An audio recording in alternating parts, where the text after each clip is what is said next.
So buying a minivan is a tough decision, especially because a lot of times your heart and your pride is saying, buy that 3-row SUV instead. But if you're gonna shop for a minivan, let's make sure you buy the right one. That's why today we're comparing the Honda Odyssey up against the Kia Carnival, the Chrysler Pacifica, and the Toyota Sienna. Let's hop on in.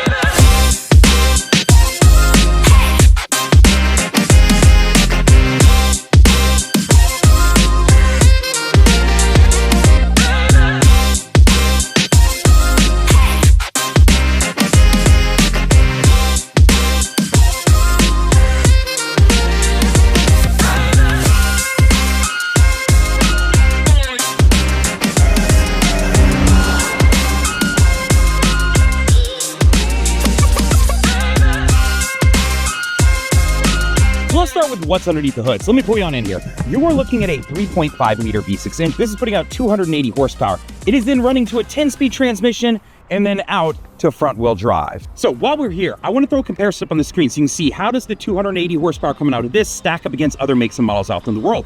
While that's up, I'll just remind you, if you jump to a Honda Pilot because you were considering SUVs, 285 horsepower, so 5 more horsepower on that thing. But in the comparison here, I want to say the Kia Carnival sneaks this one out with roughly 290 horsepower. Now I'm down on the ground for two reasons. The first is, of course, let's take a look at the front of this car. What do you think it looks like? You know, I feel like when we evaluate cars, we look at the front end and decide, is it grimacing? Does it look cool? Does it look mean? Does it look happy? Does it look goofy as hell? So feel free to leave a comment and let me know what you think. But while we're here, I want to talk to you about something that is a little bit goofy, but we should talk about it anywhere. That's 0 to 60 times. This car goes from 0 to 60 in 6.4 seconds. So I'm going to throw something up on the screen so you can see how does that stack up against other makes and models out there in the world. While that's up, I'll just remind you, if you were looking at the Honda Pilot, 6.3 seconds. So even if you said, maybe I want an SUV, don't know that it would get you any faster off the line. Now today we're talking about the Honda Odyssey, specifically the EXL. And this is the 18-inch alloy wheel that comes on it. Depending on the trim level of vehicle you pick, understand you're going to get different colors and different size wheels, so just something to keep in mind. But while we're down here, I want to talk to you about MPGs. That is where comparisons start to get really interesting because the Honda Odyssey is only offered in a gasoline model. The Toyota Sienna, the Kia Carnival, and the Chrysler Pacifica offer either hybrid models or gasoline models, or the Toyota Sienna only offers a hybrid model. So that's where things get tricky. This vehicle gets 19 in the city and 28 on the highway. It's combined of roughly 22. So I want to throw something up on the screen so you can see how all those other models, hybrid and gasoline, stack up against this. Now, if you're shopping SUVs or if you're shopping minivans, cargo space is going to be important. Let's just be honest. You're probably going to be carrying on kids, all their stuff, all your stuff, a lot of stuff. So let's start to talk about cargo space. In the back of this thing, you've got 32.8 cubic feet of cargo space from here to here. That's with the third row up. Now, while we're back here, I want to point out a couple things. The car does come with carpet floor mats. Not every make and model offers that. The second part is something that's unique to Hondas and specifically how they can stack up compared to SUVs. And that's one, it's got this magic fold-away seat. This is a cool option that you don't get in SUVs. SUVs, they fold flat and you lose space. Here, you get more depth and just a bigger cubic space when you're folding down the second row, which I really like when it comes to Odysseys. You may be asking yourself, how am I sitting right now? And that's because I have the seats flipped upside down and it allows you to sit and face out. Really cool feature that you can do with the Honda Odyssey. If you got kids that play softball, baseball, soccer, whatever, you've got an awning to cover you and you can sit with the AC blowing on your back and watch the game. But while we're back here, I want to talk to you about that 32.8 cubic feet that is behind this third row. I want to show you how that stacks against other makes and models out in the world. So take a look at that. Now, while that's up, I'll remind you, of course, the Kia Carnival, I think, squeaks this out with roughly 40 cubic feet. But understand, when you're looking at minivans, some of them do really cool things that you won't find in an SUV. So if you fold the third row down, from your second row back, you've got 86.6 cubic feet of cargo space in this vehicle. And it's super usable because it's so tall, so long, and so wide, unlike your SUVs where it's going to start to kind of scrunch it in. But I want to throw something up on the screen so you can understand how does the 86.6 stack up against other makes and models out in the world. I want to say the Chrysler Pacifica sneaks this one out by roughly a couple more cubic feet. Now, something you should know is that your entire first row is completely removable and it's on a rail system as you just saw. So I can pinch this, pull this, and slide these across in the captain's chairs if I remove the center console, or I can remove all three if I want that 155.8 cubic feet. While we're here though, I want to show something up so you can see how does this stack up against other makes and models out in the world. I want to say this one, winning in the class. So something you should know is that the Honda Odyssey, even in the base model, has a powered tailgate and powered doors, right? So I can open them from the key fob, or I can open them, from the buttons or inside the car.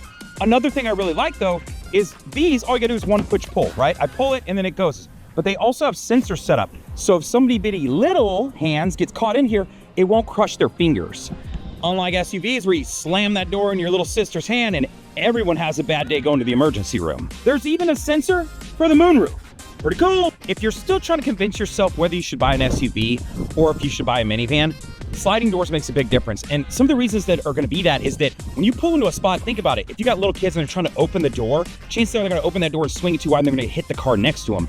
These guys, you touch it and it just slides open. It gives you more of an opening and it's easier to use. Secondarily, if you needed to put maybe a child seat through this guy, it's way easier to do than a Honda Pilot. The third reason is they're going to be ground entry. It is lower to the ground than an SUV, but if you got little ones, how nice is it if they can open the door themselves, climb into the car themselves, and get buckled up versus you having to do all of that work? Just something to consider. Now, I'm back on the ground because I guess I just like getting dirty.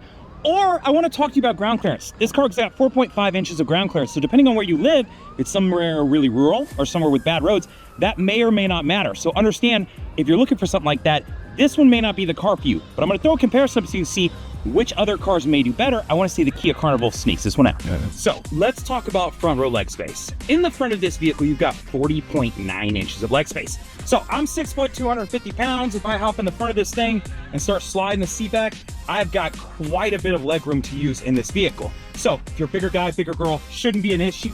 Now, I'm going to throw a comparison up so you can see how does the 40.9 inches in this vehicle stack up against other makes and models out in the world. I want to say the winner was roughly like 41 inches. So it's a small gap that we're talking about in comparisons. Now, if you're thinking, hey, what about the Honda Pilot? 41 inches is how much front row leg space that vehicle offers. So let's talk about second row leg space. In the second row of this car, 40.9 inches. That number probably sounds super familiar because it's the exact same as the front. So I've got plenty of space to work with. I've got these folded back, but it is on a bar system. If you need to slide to make some additional room for your third row passenger. I'm going to throw a comparison up on the screen so you can see how this car stacks up against other makes and models. I want to say it wins the category. While that's up though, I'll just remind you, if you were looking at a Honda Pilot, 40.8 inches of second row leg space. While we're back here, I just want to point out the amenities. Of course, you have leather interior here. You've got seat back pockets. You've got cup holders. You've got a couple USBs down there. You've got additional cup holders over there in the door. And then you do have sunshades. And of course, you do have your flip down armrest. And these seats do flip down as well. So I'm here in the third row, and this is where things really start to differ when we're talking about minivans versus like 3-row SUVs. I have got 38.1 inches of leg space. Now, what does that mean? It means I have this seat pushed all the way back and I can still fit behind myself comfortably, right? I don't have to sit diagonal or sit with my legs all the way over there or anything like that. I can sit like a normal human in the car. Now, I want to throw a comparison up on the screen so you see how does the 38.1 cubic feet in this vehicle stack up against other makes and models. I want to say the Sienna sneaks us about with 38.7. But while that's up, I want to remind you, if you went to the Honda Pilot, it'd be 32.5. So you lose like 6, almost 7 inches of leg space in the back of that car, where it makes it not as usable for adults or larger children. While we're back here though, I'll just point out, of course, you do have sliding headrests. You do have your cup holders back here. You do have air vents on both sides, along with a 12-volt outlet. So this next section is going to be about towing. This may or may not matter to you, but let's talk about it for a second. The first part is, if I'm looking at minivans versus like 3-row SUVs, 3-row SUVs are typically going to tow more. To give you an example, the Honda Odyssey does 3,500 pounds, right? It only comes in a 2-wheel drive model. The Honda Pilot comes in a 2-wheel drive model that does 3,500 pounds, or an all-wheel drive model that does 5,000 pounds. So if towing is important, maybe you want to consider some 3-row SUVs. But let's talk about towing specifically to minivans. This car gets 3,500 pounds. I'm going to throw that comparison up so you can see how does it stack up against other makes and models out there in the world. I want to say the Chrysler Pacifica gas-powered model gets 3,600 and wins the category. But the interesting thing is, if you look at the Chrysler Pacifica hybrid model, they don't recommend you tow anything with it.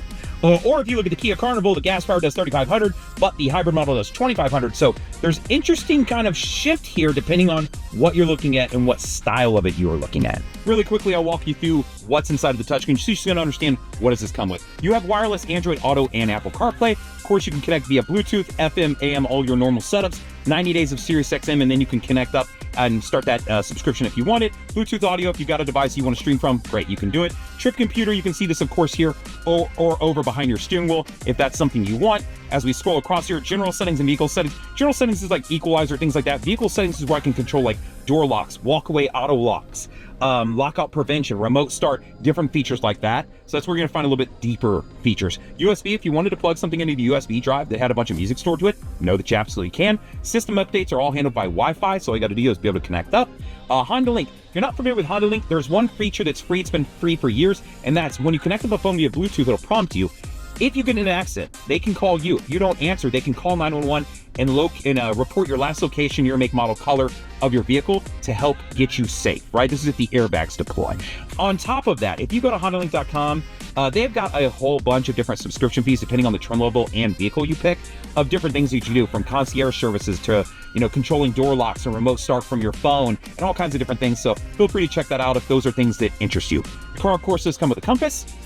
Smart shortcuts. This will just pick up on your habits and then start to create this shortcut as something that you use constantly. So whether it's a particular channel on XM or whatever the case may be, it can start to fill that in. And you can move these buttons all around. Display, lighten it, darken it. Cabin talk is one of those cool features. What this does is if I'm using this, it will allow me to speak through a microphone that then pushes to the back of the vehicle so that they can hear me better, so I don't have to turn around and yell a whole bunch. Just a really cool feature for a car that has 3 rows that sometimes the third person just can't hear you. Now, real quick, I just want to give you a quick layout of the steering wheel and talk to you about some safety features. So on here, this isn't like overload with buttons, right? It's pretty easy to understand. You've got a home button, tracks, volume, right? Voice command. And then on the other side, this is going to be some of your safety support features and specifically adaptive cruise control, right? So let's talk about this for a second. I've got it pulled up to the safety support settings. So I want to jump into this, right? So I'm going to jump in and let's talk about these different features. This car has road departure mitigation. Now what that feature is if it's looking like you're going to drive off the shoulder of the road, the car can give you an audible alert and actually vibrate the wheel to say, hey, wake up, pay attention. Understand you can turn these features all on and off. Now the next feature down is going to be your blind spot indicators. Of course, in the mirror, you have blind spot indicators and it will alert you if somebody's in your blind spot, and then it will actually start to beep if you start to get over without putting on your signal. Now the next one down is going to be your collision mitigation braking system. So the car has radar in the front and a camera up here, and it is looking for vehicles in front of you. It's going to use this for adaptive cruise control. But what happens is if I'm going down the road and somebody gets in front of me and we're going 65 and they drop down to 55, it'll actually slow down and prevent me from rear-ending that car. So it can bring me all the way to a stop if it needs to. So the first one is going to be your adaptive cruise control. So I'm going to talk about that first because it really relates. When you get up to your speed, you pick your speed. From there, you can select this button. Now, the more boxes that you select in here, the more space it's going to keep between you and the car in front of you. In that same way collision mitigation braking works, if I'm going down the road, someone's going 70, I'm behind them, and they slow down to 55, it'll keep that designated space that I pick. Now the next feature is lane keep assist. That is this button right here. When you turn this on, you'll see that same signal come up there. What it's using is a camera up here to detect the lines on the road. So if you're in the middle lane of a highway and you start to drift a little bit to the left or the right, it'll actually correct for you and center you and keep you inside of your lane. Now, should you buy a Honda Odyssey or the EXL for roughly $44,600? That's a lot of money. But I will tell you that if you're shopping this compared to SUVs, this car just does so much when it comes to a third row that folds away or that you can use as like reclining chairs, a second row that's removable and on a rail system, right? It offers a lot of really cool features. Now, is it pretty? Is it sexy? Right? Is it going to get you ladies? Absolutely not. Your pride's going to hurt a little bit, and so is your heart when you're buying this car, but it makes a lot of sense. Having sensors in doors so little fingers don't get stuck. Being able to open and close them in tight spaces versus having a big SUV and then having to swing the doors open makes things a lot harder. The Honda Odyssey makes a lot of sense for a lot of people. Now, once you've decided I want a minivan, should you buy the Odyssey versus the Chrysler Pacifica versus the Toyota Sienna versus the Kia Carnival? Well, you saw a lot of the comparisons I saw today, and I would encourage you to get out there and test drive them. See what you think. Find out which one you like, but understand, depending on the model, depending on the trim, depending on if it's hybrid, if it's non-hybrid, there are a lot of factors that may affect your decision. So, with that said, I hope you'll do me a couple favors. 1, I hope you press the like button because you like the way I'm presenting the comment. 2, I hope you leave a comment. If there's something you feel like I missed or something you want me to go over or a different kind of comparison you wish I'd make, leave a comment, let me know. Or maybe you just think I'm doing a good job and you want to say, good job, bud. Other than that, I hope you'll share the video if you got any friends who are shopping. And of course, subscribe to the channel. When I make content like this, you will receive it. So, like, comment, subscribe, all the things. Later, guys!